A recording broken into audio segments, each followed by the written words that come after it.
సంతృప్తి లేదు.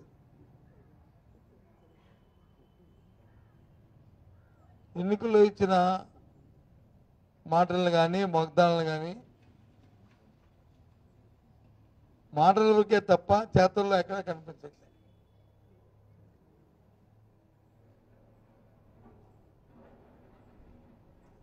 సూపర్ 6 అని ఏదైతే చెప్పారో అదైతే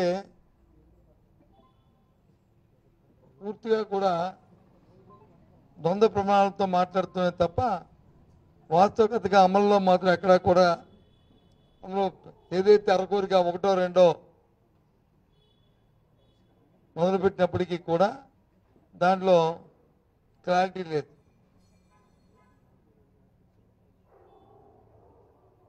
ఈవెన్ తల్లికి వందనం ఇచ్చినప్పటికీ కూడా ఈ రోజుకి కూడా ఇంకా చాలామందికి కేంద్రం నుంచి రావాలి డబ్బు, ఆ డబ్బు వచ్చిందో తెస్తామన్నారే తప్ప ఈ రోజు కూడా ఎవరికి అందలే. చాలామందికి సుమారు రాష్ట్రంలో 7-8 లక్షల మందికి ఇంకా కేంద్రం నుంచి రావాల్సిన బకాయిలు ఉన్నాయి. ఓ సంవత్సరం కాలం పాటు గాలికి వదిలేశారు. ఇంకో సంవత్సరం పోయిన తర్వాత మొదలుపెట్టారు ఆ స్కీమ్ని. సరే దాది కూడా ఇదే పరిస్థితి. ఇక అన్నదాత సుఖీభావ చూసుకున్నా సరే అంతే. గతంలో ఇచ్చిన రైతు భరోసాకి ఇప్పుడు ఇస్తున్న అన్నదాత సుఖీభావ నెంబర్లో ఎంతో సుమారు మన జిల్లాలో చూసుకుంటే 50,000 మంది వరకు కూడా రైతు భరోసాకి ఇప్పుడు ఇస్తున్న అన్నదాత సుఖీభావకి ఉన్న వ్యత్యాసం ఉంది. పోనీ అర్హులు కాదు అంటే వాళ్ళందరూ అర్హులు. మరి ఎందుకు ఇవ్వలేదంటే ఏదో ఒక సాంకేతిక కారణం.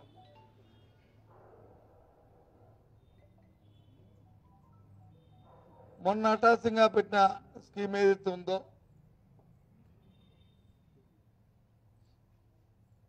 విడో ఫంక్షన్ని ఇచ్చిన స్కీమ్ ఏది ఉందో, ఎవరైతే భర్తకి పెన్షన్ వచ్చి చనిపోయిన భార్య ఉందో వారికి ఇచ్చారు తప్ప ప్రభుత్వం ఏర్పడే 14 నెలలు అయినప్పటికీ కూడా ఎవరైతే ఈ రాష్ట్రంలో విడేస్తున్నారో భర్త చనిపోయిన పాపం ప్రభుత్వం కోసం అర్హులు అరుస్తున్న మహిళలు పేద మహిళలు ఎవరైతే ఉన్నారో వారికి ఎవరికి పెన్షన్ లేదు. నేను చెప్తున్న ప్రతిదీ కూడా వాస్తవం, ఎక్కడా కూడా అందులో లే. పేదవాడికి ఉన్న పథకాలు తీసుకుంటే ఎన్ఆర్జీస్ ఏదవుతుందో పనికి 6 పథకం ఇప్పటికి వచ్చి వేజెస్ సుమారు 8 వారాలు అయిపోతుంది. వేజెస్ కూడా ఇవ్వలే. కొత్తగా నిన్న మొన్న మళ్ళీ మొదలుపెట్టారు వికలాంగుల పెన్షన్ వెరిఫికేషన్. అది అన్నదరికి ఇమ్మని మేము చెప్పట్లే. అర్హులైన వారికి కూడా ఏదో ముక్కుబడిగా సర్టిఫికేట్లు ఏదో ఉత్తి పుణ్యానికి ఇస్తున్నట్లు దాన ధర్మానికి ఇస్తున్నట్లు ఇవాళ కార్యక్రమం చేస్తున్నారు. ఇవన్నిటితో పాటు రాష్ట్రంలో ఏదైనా సరే సమస్య అడిగితే మీరు అబద్ధాలు చెప్తే మీరేమైతే మేము చర్య తీసుకుని ఏంటి చర్య తీసుకుంటారు? ఇప్పుడు నేను చెప్పిన అబద్ధాలా? మీరు చెప్తున్న అబద్ధాలు. ముందు చర్యలు తీసుకుంటే ప్రభుత్వంలో ఉన్న పెద్దలు ఎవరైతే ఉన్నారో ముఖ్యమంత్రి, మంత్రులు, మీ తాలూకా ప్రజాప్రతినిధులు వాళ్ళ మీద చర్య తీసుకోండి. మీ తాటాకు చెప్పులకి ఎవరు భయపడిపోతే ఎవరు లేరు ఇక్కడ. చర్య తీసుకుంటాం. ఏం చర్య తీసుకుంటాం? మీరేం చెప్పారు స్టీల్ ప్లాంట్ గురించి? ఇవాళ స్టీల్ ప్లాంట్లు వచ్చి 32 డిపార్ట్మెంట్స్ ప్రైవేటైజేషన్ చేస్తుంటే దాని మీ తాలూకా క్లారిటీ ఏంటి? మీ తాలూకా విధానం ఏంటి? ఈ ప్రభుత్వం ఏం చేస్తుంది? నిన్న మనం చూశాను, ఏది ఏబిఎన్లో అనుకుంటాను, ఒక స్టోరీని ఉదయమే. ద్వంద్వ వైఖరి ఉందంటే మాది. YCP party. మాకు ద్వంద్వ వైఖరి ఏంటి? మేము క్లారిటీతో ఉన్నాం. విశాఖ ఉక్కు ఆంధ్ర హక్కు,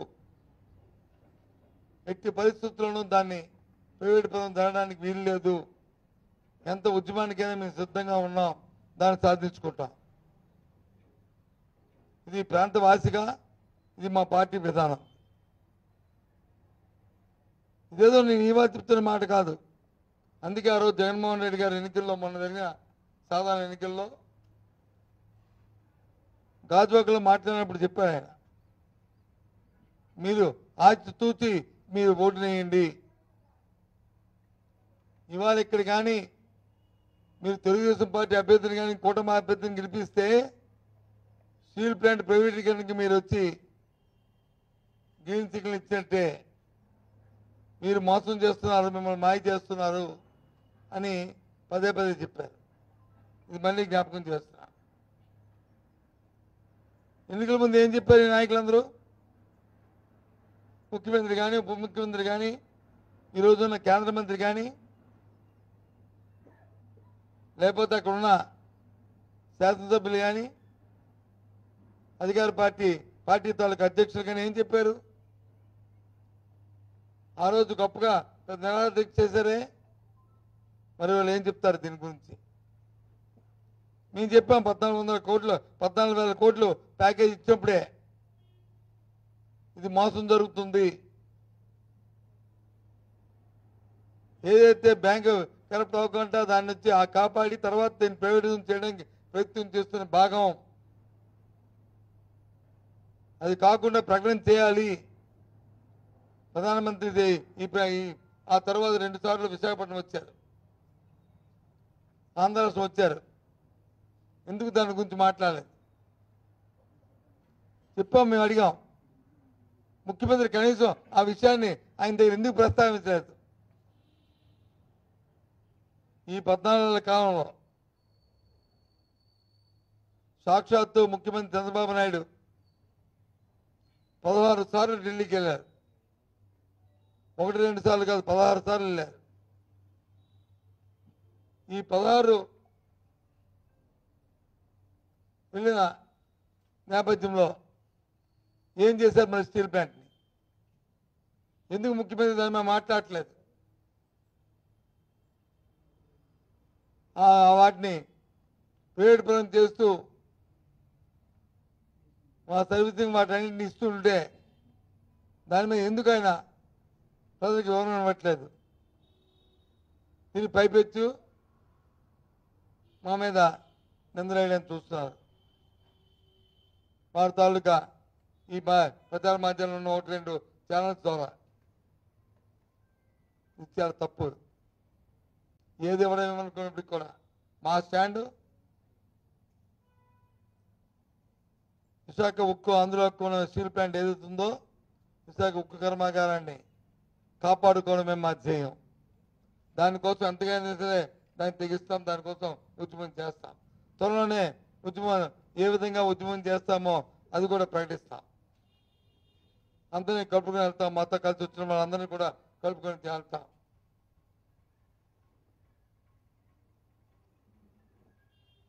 నేను చూస్తున్నాను, నిన్న మన ముఖ్యమంత్రి ఓ మంత్రులు, ఆ పార్టీ అధ్యక్షులు వాళ్ళు ఏదైనా అంటే మీరు కానీ తప్పుగా ప్రజలు తప్పుదో పట్టిస్తే ఏం తప్పు చర్య తీసుకుంటారు? మీరు చేస్తుంది ఏంటి? ఎక్కడ చూసినా మంత్రుల మీద ఆరోపణలు, శాసనసభ్యుల తాలూకా వ్యవహారాల మీద ఆరోపణలు, మహిళల మీద అత్యాచారాలు, పిల్లల కిడ్నాప్లు. ప్రశాంతంగా ఉన్న విశాఖపట్నంలో డ్రగ్స్ మాఫియా, పట్టుబగలే దౌర్జన్యాలు, హత్యలు. ఎక్కడండి ఇది?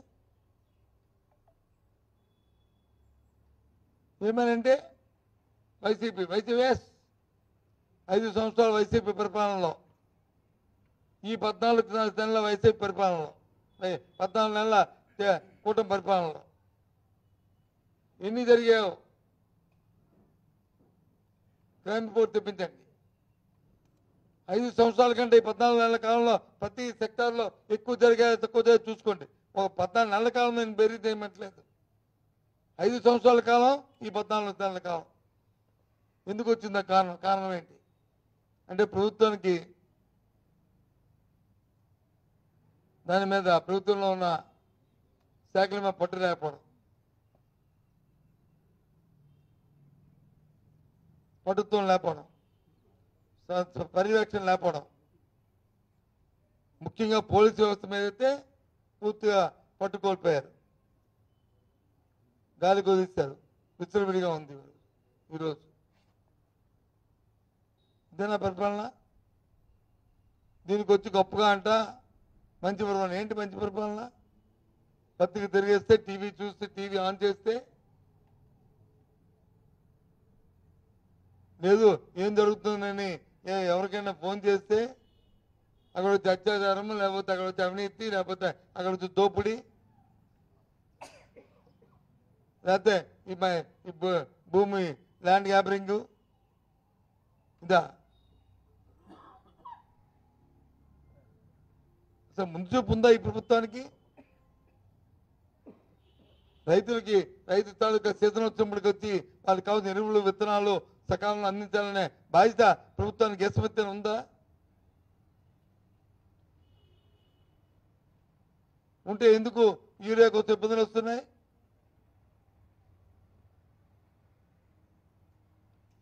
ముందు చూపుతో తెలుసుకోవాల్సిన బాధ్యత మీకు లేదా? పోనీ ఏమైనా కేంద్రంలో ఉంది మీకు వ్యతిరేకమైన ప్రభుత్వమా? వాళ్ళు యూరియా సప్లై చేయకుండా అడ్డుపెట్టి మిమ్మల్ని ఇబ్బంది పెట్టాలని చేయడానికి కాదు కదా. మేము మిత్రపక్షమే కదా. పోనీ అప్పట్లాగా మాలాగా వచ్చి వైసీపీ పార్టీ అయితే పోనీ కేంద్రానికి వచ్చి శక్యత ఉందా లేదా అనేది ఆలోచన ఉండడానికి. అయినప్పటికీ మేము దురదృష్టితో ముందు చూపుతో ఎక్కడ ఇబ్బంది లేకుండా డోర్ స్టెప్కి గ్రామంలోనే రైతు భరోసా కేంద్రాల ద్వారా సప్లై అప్పుడు మేము సరఫరా చేస్తాం.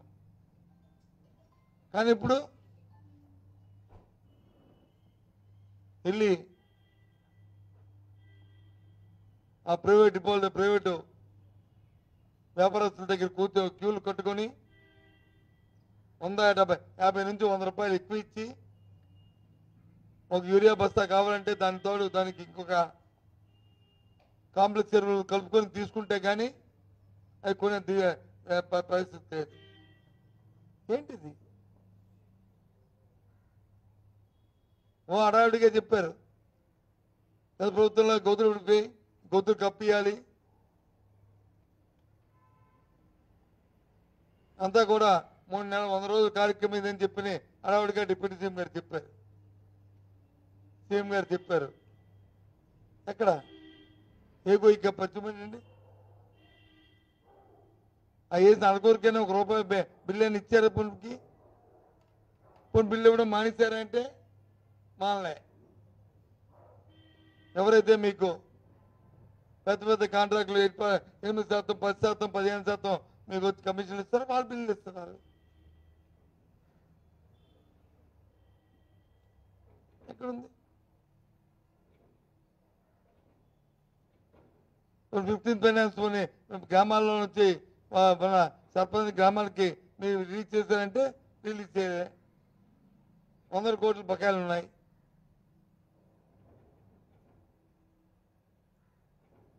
ఏంటి పరిపాలన? మంచి పరిపాలన P4 అని గొప్పగా చెప్తాను. ఏంటి P4 విధానం? ఈ జిల్లాకు సంబంధించి లేదా ఏదో జిల్లా రాష్ట్రంలో ఇగో ఇంతమందిని తీసుకున్నాం, ఇంతమంది దీనికి ఆకిస్తారు, ప్రభుత్వం ఫెసిలిటేట్ చేసింది, ఇగో ఈ విధానం ఇదేని నువ్వు డబ్బు ఇస్తావా, అది చదివిస్తావా, నెల నెల వాళ్ళకి ఏమిస్తావు, వాళ్ళని ఏ స్థాయికి తీసుకెళ్తావు, దాని టార్గెట్ ఏంటి, ఏ విధానం ఉందా దానికి కనీసం నీకు చెప్పండి. అది ఏ అధికారి చెప్పండి, ఏ ప్రధాన నాయకుడు చెప్పండి, సాక్షాత్ ముఖ్యమైన చెప్పనండి. ఎంతసేపు సులుకబులు చెప్పుకొని ఊరికే టీవీలో నుంచి హడావిడిగా చూపెట్టడం తప్ప ఎందుకు? ఏదైతే మహిళలకు ఇద్దామని చెప్పి మీరు ప్రామిస్ చేస్తారో దానికి 1500 రూపాయలు లెక్కని సంవత్సరానికి 18,000 అది ఎగ్గొట్టడానికి అది ఉష్కాకి పెట్టడానికి చేస్తున్న చర్య ఈ చర్య. అదే మానిటరింగ్ లేదు. నిన్న మొన్న ఫ్రీ బస్ పెట్టావు. ఏమంటావు ఫ్రీ అంటే మొత్తం ఇక్కడ నుంచి విజయనగరం నుంచి అరసవీలు వెళ్ళొచ్చు, విజయనగరం నుంచి తిరుపతి వెళ్ళొచ్చు, విజయనగరం శ్రీశైలం వెళ్ళొచ్చు అని చెప్పి ఎన్నికల్లో మీరు మాట ఇచ్చారు. ఇది నా మాట కాదు.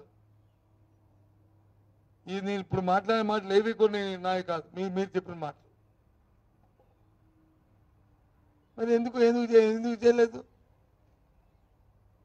13-15 కేటగిరీ బస్సులు ఉంటే అందులోనూ 5-6 కేటగిరీలకు మీరు ఇచ్చారు. అని మిగతా ఏంటి? కొన్ని ఇచ్చినారంటే నువ్వు దాన్ని డిమాండ్ని ఫోర్కాస్ట్ చేసి దానికి తగ్గట్టు ప్రభుత్వం ఏర్పాట్లు చేయాలి కదా.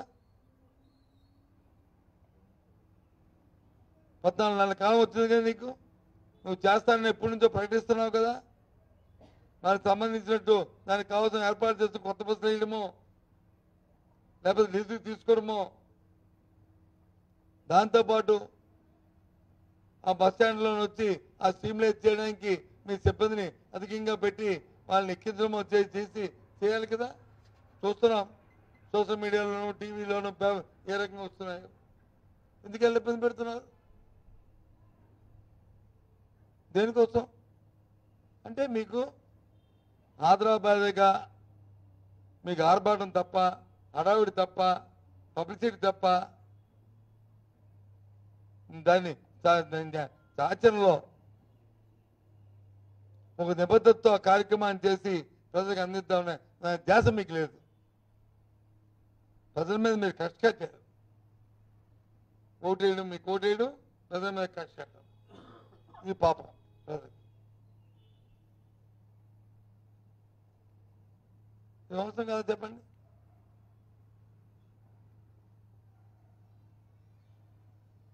ఏ ఒక్క సెక్టర్, ఏ సెక్టర్ అయినా సరే సుఖం ఉందా? దేనికోసం 4 నెలల స్కూల్ని ఆపారు? ఎందుకు ఆపారు?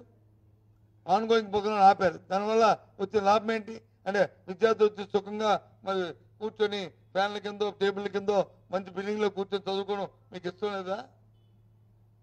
ఎందుకు ఆ కక్ష?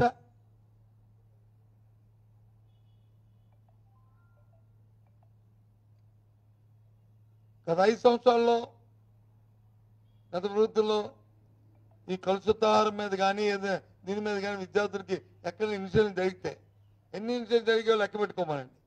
ఈ 14 నెలల కాలంలో ఎన్ని చూసుకోమనండి. ఎందుకు వచ్చాయి అన్నట్టు ఎక్కువ? కారణం ఏంటి? పర్యవేక్షణ లేకపోవడం. దానికి తగ్గట్టు మా మాట తగ్గట్టు చేతలు లేకపోవడం. వాస్తవం కాదా? ఏంటిది? అసలు ల్యాండ్ ఆర్డర్ ఉందా ఈ రాష్ట్రంలో? ఎప్పుడైతే ప్రజలకు మన ఆంధ్ర రాష్ట్ర ప్రజలకి లా బైండింగ్ పీపుల్, పోలీస్ అన్నా అధికారులు అన్నా గౌరవం, భక్తి, భయం అన్నీ ఉన్నాయి. కానీ ఈ ప్రభుత్వం వచ్చిన పోయేవే ఆ భయం, భక్తి. దానివల్లే వచ్చిన అనార్థాలు. ఎందుకు? రాజకీయ ఇన్వాల్వ్మెంట్, వాళ్ళతో ప్రమేయం పెరిగిపోతుంది.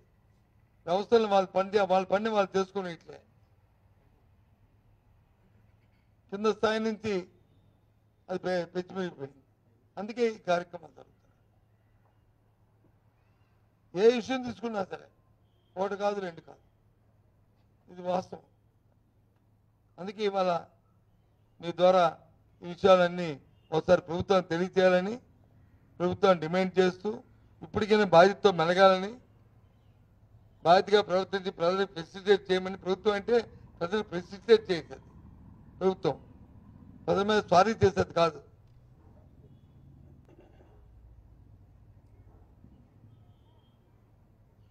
ప్రజాప్రతినిధి అంటే ప్రజలు ఎన్నుకున్న ప్రజాప్రతినిధి ప్రజలకు ఏదైనా చిన్న కష్టం వచ్చినా పెద్ద కష్టం వచ్చినా ఇన్వాల్వ్ అయ్యి ఆ తరపున వచ్చి గొంతెత్తి మాట్లాడారు. వాళ్ళ ఇబ్బందులు పట్టించుకుని నాదులేదు. ఏమనంటే మాత్రం ఓ బ్రహ్మాండంగా ఉందని అంటారు.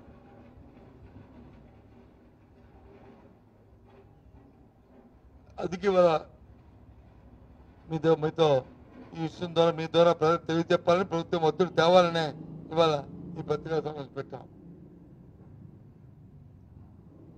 ఈ రాష్ట్రంలో శాంతి భద్రతని చూడాలని చాలా ఇబ్బందికరమైన పరిస్థితి ఉంది. అవినీతి పిచ్చిపోయింది, ప్రజాప్రతినిధుల ప్రమేయం ఎక్కువైపోయింది. తద్వారా ప్రజలకు చాలా విపరీతమైన ఇబ్బందులు వస్తున్నాయి. మంచి జరిగితే వాళ్ళ ప్రమేయంతో, మంచి జరిగితే వాళ్ళ ప్రమేయం వల్ల ఇబ్బందులు ఎదుర్కొనే పరిస్థితి వస్తుంది. ఎక్కడ చూసినా దాని నుంచి ఆత్మహత్యలు చేసుకునే పరిస్థితి ప్రజలకు వస్తుంది. ముఖ్యంగా మహిళలకి వస్తే ఇంకా ఎక్కువ వస్తుంది.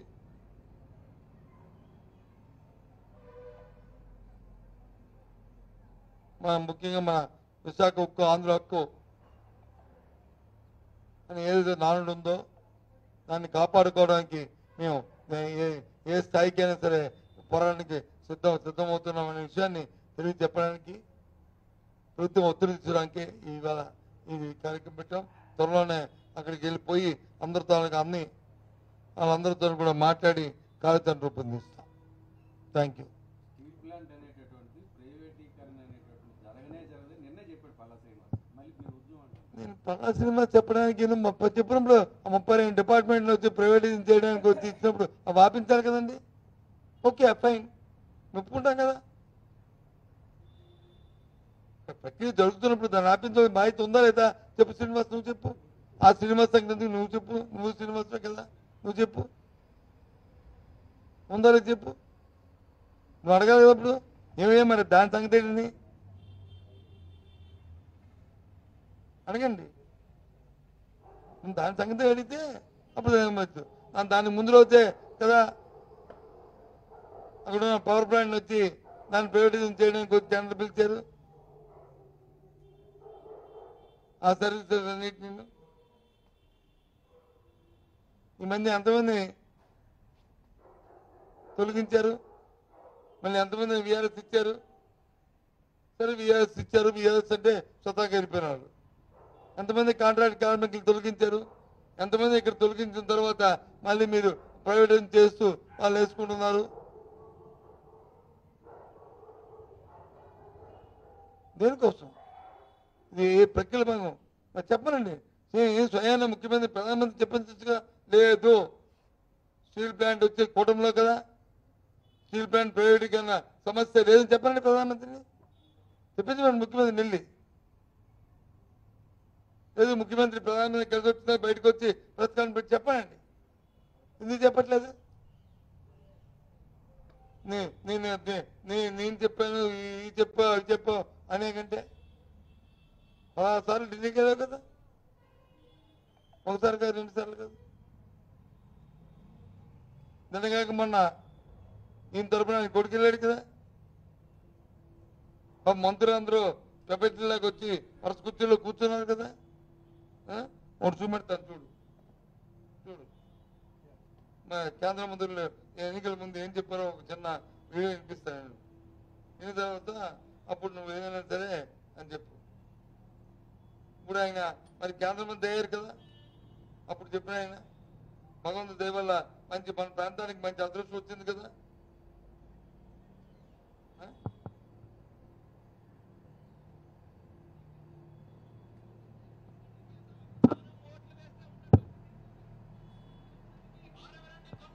ఇది ఆంధ్రప్రదేశ్ ప్రజల తాలూకా సొత్తు, ప్రజల తాలూకా హక్కు. కేవలం పేపర్ మీద కేంద్ర ప్రభుత్వం తాలూకా హక్కు ఉందని చెప్పి ఢిల్లీలో ఏసీ రూముల్లో కూర్చొని ఈ రోజు ఒక నిర్ణయం తీసుకొని అమ్మేస్తామనంటే తెలుగు ప్రజలు ఎవరూ కూడా సహించం, ఊరుకోమనేది కూడా ఈ సందర్భంగా తెలియజేస్తున్నాం.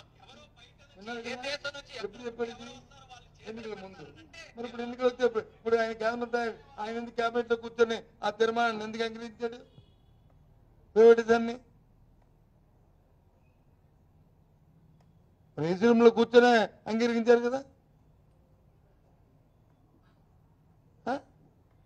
ఏమైనా చెప్పొచ్చు కదా.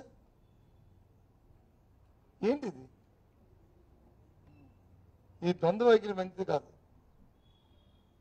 అసలు ఒక్కడు అడుగుతున్నాను, ఒక్కడంటే ఒక్కడే ఈ రాష్ట్రంలో కూటమి ప్రభుత్వం వచ్చిన తర్వాత ఇదిగో మీ పథకాన్ని మేము పెట్టాము, ఈ పథకం వచ్చి ఇగో దీన్ని ఈ విధంగా మా విధానం ఇది, దీనివల్ల రాష్ట్రంలో ఇంతమంది ప్రయోజనం జరుగుతుంది, ఏ ఒక్కరికి దానివల్ల లేదు, ఇదిగో ఈ కట్ ఆఫ్ డేట్ ఇది, ఈ కట్ ఆఫ్ డేట్ లోపల ఈ కార్యక్రమం చెప్పిన కార్యక్రమం చూపెట్టమనండి, చూడండి ఒప్పుకుంటాను. ఇప్పుడు మీరు చెప్పిన 4,000 పెన్షనే, 4,000 పెంచారు, పెంచిన తర్వాత అందరికి ఇవ్వాలి కదా. గత ప్రభుత్వంలో ఏం చేస్తాం, జనవరి జూలై ఎవరైతే అర్హులు ఉన్నారో అందరూ యాడ్ చేసి అందరికి ఇచ్చాం కదా. ఇప్పుడు 14 నెలల కాలంలో ఎవరికి ఇచ్చే అర్హులు ఉన్నాడు పెన్షన్, చచ్చిపోతున్నారు, అర్హత లేని వాళ్ళు తీసేయండి, మీ అభ్యంతరం లేదు. మరి ఉన్నాడికి సాక్షాత్ చచ్చిపోయిన మహిళకి, భర్త చనిపోయిన మహిళకి ఇచ్చిన పెన్షన్ కూడా పెన్షన్ ఉన్న భర్త చనిపోతే తప్ప భర్త మహిళకి ఎక్కడ ఇచ్చారు, ఏ స్కీమే చెప్పండి. ఇందా చెప్పాను కదా తల్లికి వందనం, మరి ఇది కేంద్రం నుండి డబ్బులు ఇవ్వాలన్నారు లేదు, మరి 1,50,000 కోట్ల లక్షల మీరు వచ్చి అప్పు చేశారు, మరి ఎవరికి ఇచ్చారు డబ్బు, అందరూ సుఖీభవ మొన్న 7,000 ఇచ్చారు, ప్రభుత్వం ఇచ్చిన గవర్నమెంట్ ఆఫ్ ఇండియా ఇచ్చింది కలుపుకొని, మరి ఆ డబ్బులు మరి 50,000 మంది ఎందుకు తగ్గించావు, పోనీ 50,000 మంది అర్హత లేని వాళ్ళు 10,000 20,000 ఉన్నారు, ఓకే, మరి మిగతా 30,000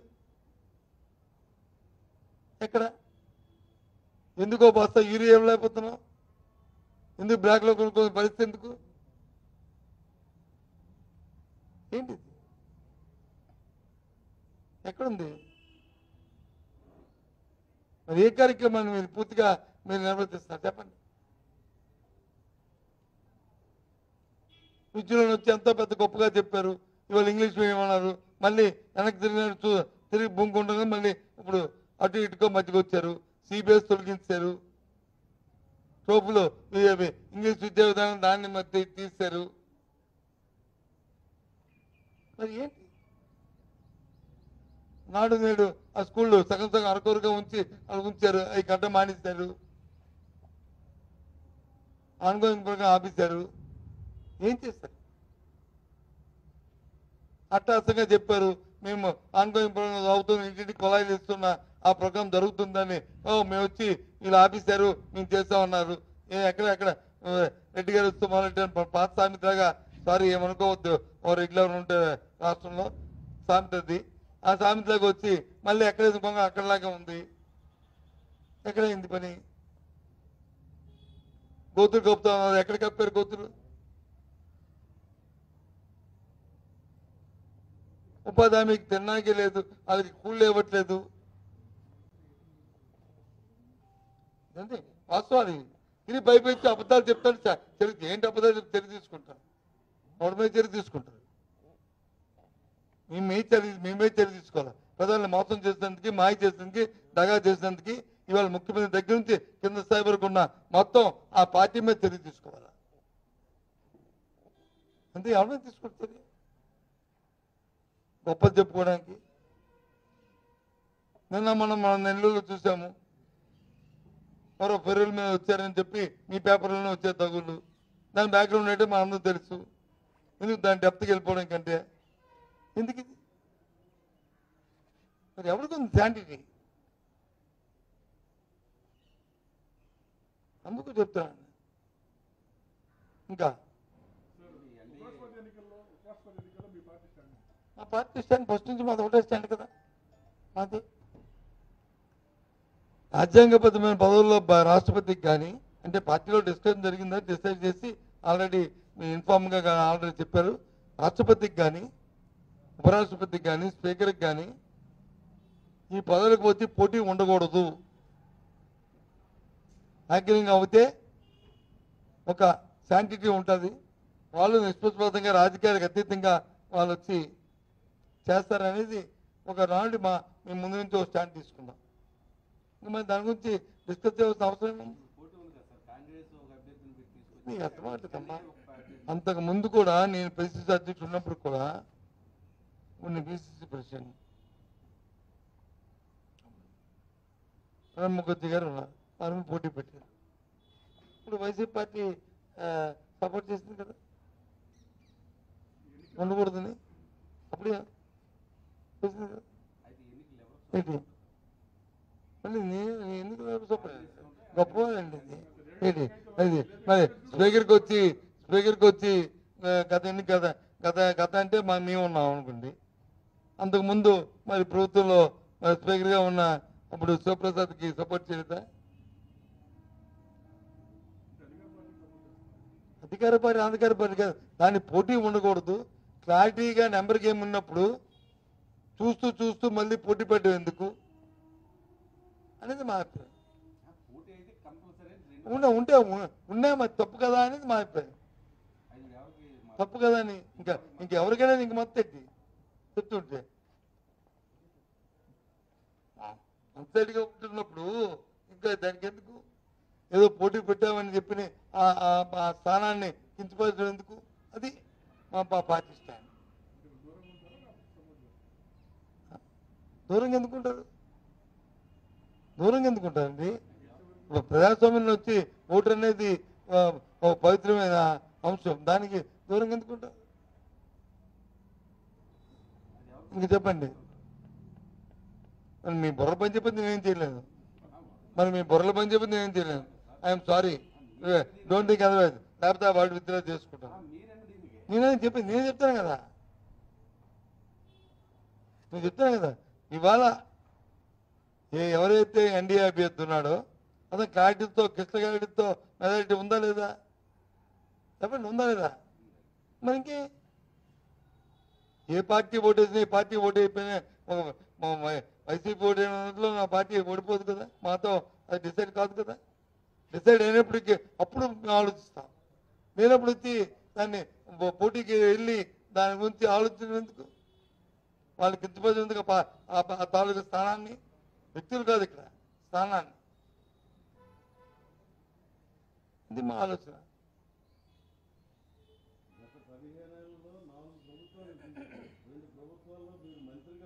అవును,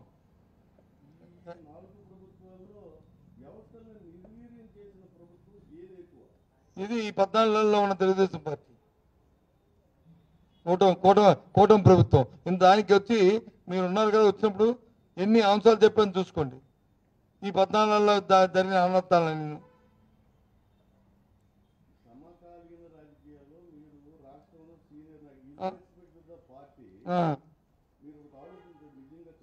చెప్పండి. ఏది నేను తప్పాడిస్తాం చంపేస్తాం అని నేను అంగీకరించను. సినిమాల్లో డైలాగులు వచ్చి వాళ్ళు చెప్పింది అదే పెట్టుకున్నా. సినిమాల్లో వచ్చినప్పుడు నువ్వు దాన్ని బ్యాన్ చేయాలా? సినిమాలో బ్యాన్ చేయకుండా పెట్టుకుని దాన్ని వచ్చి దాన్ని వచ్చి చెప్తారుగా. ప్రభుత్వం మా మీదే కదా.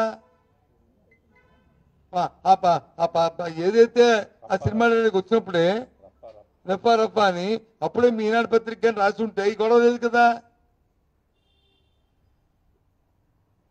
అప్పుడు పెద్దగా ఎత్తుగా వాళ్ళని హర్షించి వాళ్ళకి ఒత్తాసు పలికి బ్రహ్మాండంగా డైలాగ్ అని చెప్పి మీరు చెప్పబట్టే అది వచ్చి పాపులర్ అయింది ఆ డైలాగ్. ఆ రోజు దాని తప్పు ఇలాంటివి అని చెప్పి మీ పత్రిక రాసి ఉంటే లేదు కదా. కానీ అదైనా వాస్తవం రాస్తే బాగుంది కదా. మీరు నిన్న వాస్తవాలు రాసినప్పుడు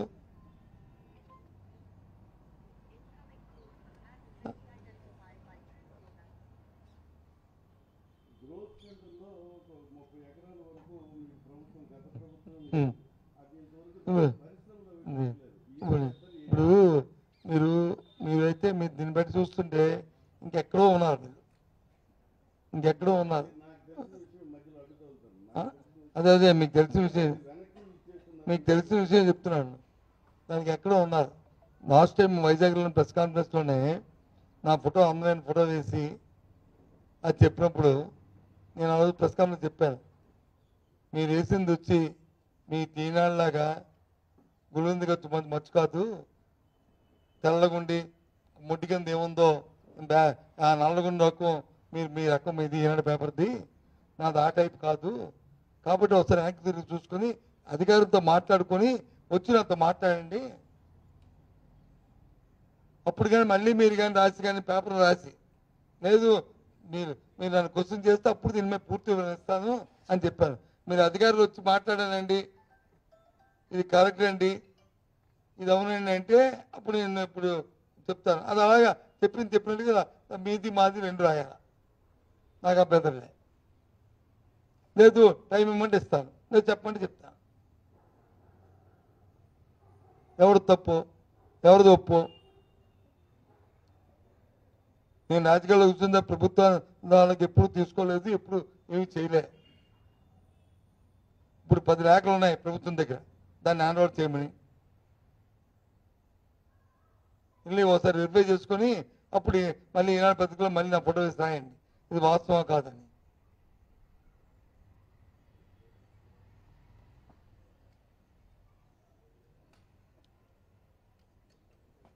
ఏదో మీరు రాసిందంతా ప్రజలు నమ్మిస్తారు అనుకోవడం, గుళ్ళెందుకంత మచ్చు వద్దు. పాపం చచ్చిపోయి రామోజీ రాకుండా నా ఆత్మకి సాయం చేయకూడదు.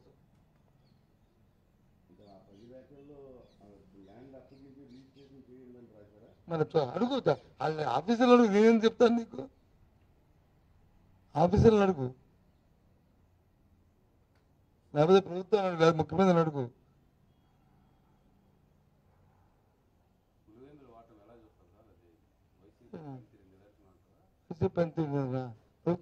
ప్రభుత్వం తాలూకా పనితీరుకి నిదర్శనం దౌర్జన్యానికి,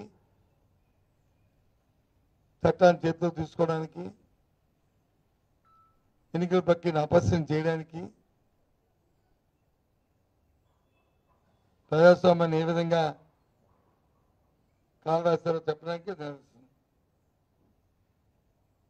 సార్ అమరావతి నీట మునిగిందని వార్తలు వస్తున్నాయి సార్, అది ఫోటోలు కూడా వేస్తున్నారు, అయినా కూడా అమరావతి మీద తప్పుడు వార్తలు ప్రచురిస్తున్నారు, కేసులు పెడతాం. అదే నేను చెప్తున్నాను కదా, నేను చెప్తుంది అదే. అమరావతి ముంపు లేకపోతే, అమరావతి లేకపోతే ఈ 14 కాలంలో మొదటిసారి ఎప్పుడు లాస్ట్ టైం వరదలు వచ్చినప్పుడు వచ్చి పైన వచ్చి ఆనకట్టు కట్టాలని చెప్పారు. ఎందుకు? అవి ముంపు అయిపోతుందని.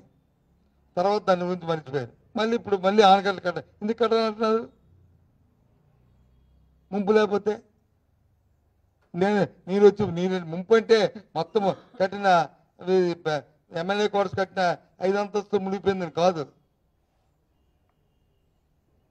అక్కడికి వెళ్ళడానికి వీలు లేకుండా మొత్తం అంతా నీరు వచ్చేసింది, అడుగు 2 అడుగులు 3 అడుగులు 4 అడుగులు లోతుతో ముంపోయిందని అని చెప్పడం.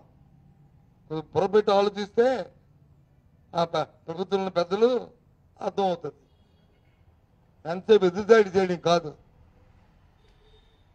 ఎదురుదాడి మాని ఎవరైనా మాట్లాడినప్పుడు దానిలో వాస్తవ గ్రంథం తెలుసుకుంటే తెలుస్తుంది. ఏం తెలివి తీసుకో చెప్తాం కదా నేను. ఎస్, మొన్న వచ్చిన వర్షాల్లో 2-3 అడుగుల మేరకు మొత్తం నీటితో అంతా ముంపు అయిపోయింది. తీసుకోమండి చర్య, తీసుకోమండి. దేనికోసం అయితే మీద నాన్నకట్లు కడతాను అంటున్నాం. మరి ఈ 8 నెలల కాలంలో ఆ విషయం మర్చిపోయి మళ్ళీ ఇప్పుడు ఎందుకు వచ్చింది మీకు ఆలోచనలో ప్రభుత్వ పెద్దలకి? అవి పోతారు ఎవరైనా సరే నేను మాట్లాడింది. ఇప్పుడు కేసులు పెట్టడాన్ని దీన్ని ఎలా సార్ మీరు? ఎవరు కేసు పెడతారండి? ఎవరు టాటాకి తప్పులు భయపడి ఎవరి కేసు పెడతారు? దేనికి పెడతారు? ఏంటి ఆ చేసిన తప్పు తిరిగి పైపెచ్చు కేసు పెడతారు? ఎవరి కేసు పెడతారు? ఎవరి కేసు పెడతారు? చెప్తున్నాను కదా నేను, ఇప్పుడు నిన్నోటి చెప్పాను కదా, ఎవరి కేసు పెడతారు? వాళ్ళు చెప్పిన అబద్ధాలు కదా, ఇస్తానన్న సూపర్ 6 చెప్పి అమ్మ తరపలేదు కదా, ఎవరి మీద కేసు పెట్టారా? ఎవరి మీద కేసు పెట్టారా? ఎవరు తప్పు?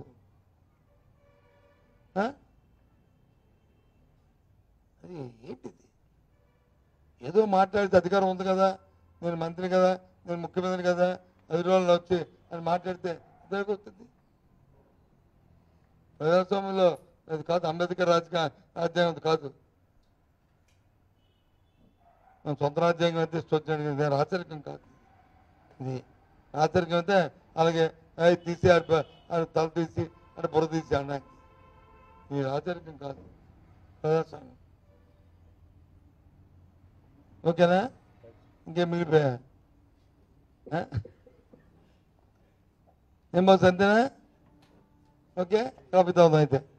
Okay bye.